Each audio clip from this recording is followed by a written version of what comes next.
नमस्ते मैडम। नमस्ते, आप कौन? मैं एनबी कोचिंग से आया हूँ, आपके बेटे आदि का होम ट्यूटर।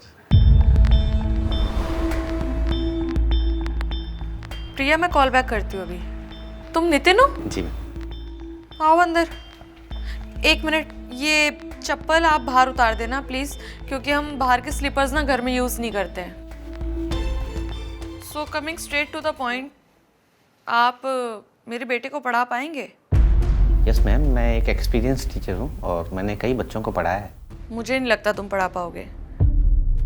एक ना इंग्लिश कोट है, मैं हिंदी में एक्सप्लेन करती हूँ।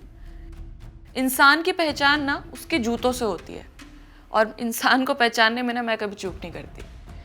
द पॉइंट इज कि मेरे बेटे का आईसीएसई बोर्ड है और सब कुछ इंग्लिश में ही होता है। I hope you understand. जिस माँ की ऐसी सोच हो, वो बच्चा आगे चलकर क्या करेगा? कहना क्या चाहते हो तुम? शायद आपने ना अनपढ़ होने की परिभाषा गलत किताब में पढ़ लिया।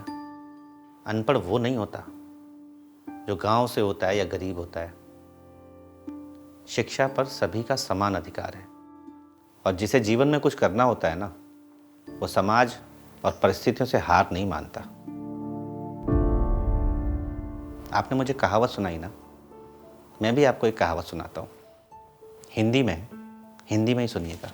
जिसे पढ़ना लिखना होता है ना मैडम, वो पढ़ ही लेता है। उसके लिए उसे शहर या अच्छे इंस्टीट्यूट की ज़रूरत नहीं होती, अच्छे कपड़ों की ज़रूरत नहीं होती। अनपढ़ वो नहीं होता जिसे पढ़ना लिखना ना आए। अनपढ़ वो होता है जिसे लोगों की इज्जत करना ना आए, जो दूसरे की शिक्षा का स्तर उसके कपड़ों से आके।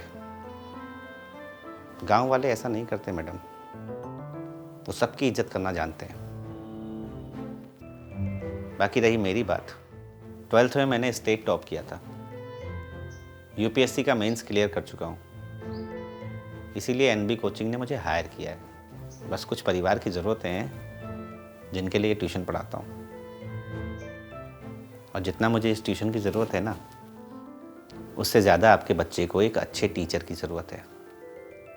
I hope you understand. Thank you madam, have a nice day. Sir, आप एक टीचर हैं, आपका काम है लेसन्स देना। मैं समझ गई हूँ, मेरे बेटे के लिए आपसे अच्छा टीचर और कोई नहीं हो सकता। मैं कल से आता हूँ।